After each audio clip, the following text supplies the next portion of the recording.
Ano nga ba ang dahilan bakit ako umalis sa dati kong employer?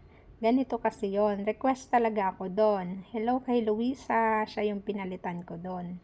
Bago ako umalis ng Pinas, sinabi niya sa akin yung magiging trabaho ko doon. Bali sa gawaing bahay kasi yung lola daw doon malakas pa. Tapos, apat na palapag yung bahay nila doon, tapos yung ipaglalaba ko doon. Bali nasa 12 katao yata yun.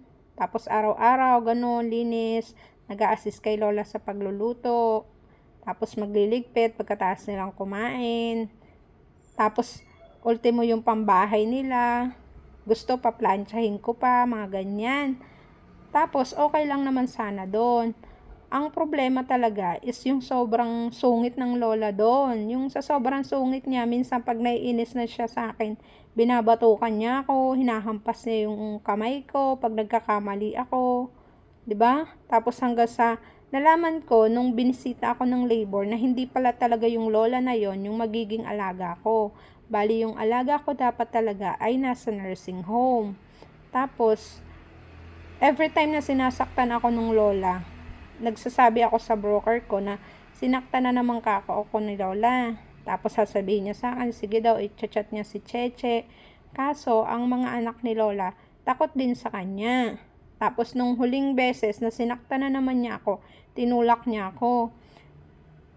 Nainis na rin ako kasi, alam niyo yung feeling na down ka na, tapos gaganunin ka pa.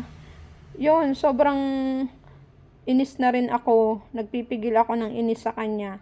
Pero hindi ko na napigilan nung chinat ko nung tinawagan ko yung broker ko at sabi na naman, tatawagan niya daw si Cheche. Sinabi ko na sa kanya, hindi ka ako, tatawag na ako sa labor, ganyan. Tapos di tumawag ako sa labor, umiiyak ako. Umiiyak na ako noon. Sabi ko, kinuwento ko sa labor yung mga nangyari. Sabi sa akin ng labor, kung gusto daw ba, ay umalis na ako ng gabing yon. Kasi gabi yun eh.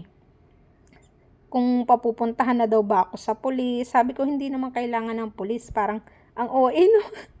Ang OA naman kung magpapasundo ako sa pulis. Tapos yun, kinabukasan, sinundo na ako ng broker ko doon kasi nga nagpa-labor ako. Dinala ako sa agency. Siguro mga 6 na araw ako sa agency. Tapos pumunta doon yung etong bago kong amo para sa interview. Tapos yun, nung dinala ako dito, thank you Lord kasi sobrang swerte ko naman dito.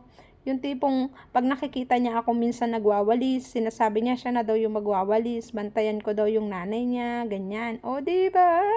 Taray, Disney princess ang lola mo, char. Tapos yun, sobrang swerte ko ngayon dito sa amo ko, tapos sobrang galante niya. Imagine, hindi na ako nagbabayad ng mga broker's fee, tapos sa medical, siya na rin yung nagbabayad. O, diba? Kaya, yung mga nakaka-experience dito sa Taiwan ng mga inaabuso, ng mga caretaker, wag tayo magpapaapi, char. Wag matakot tumawag sa labor, 'di ba?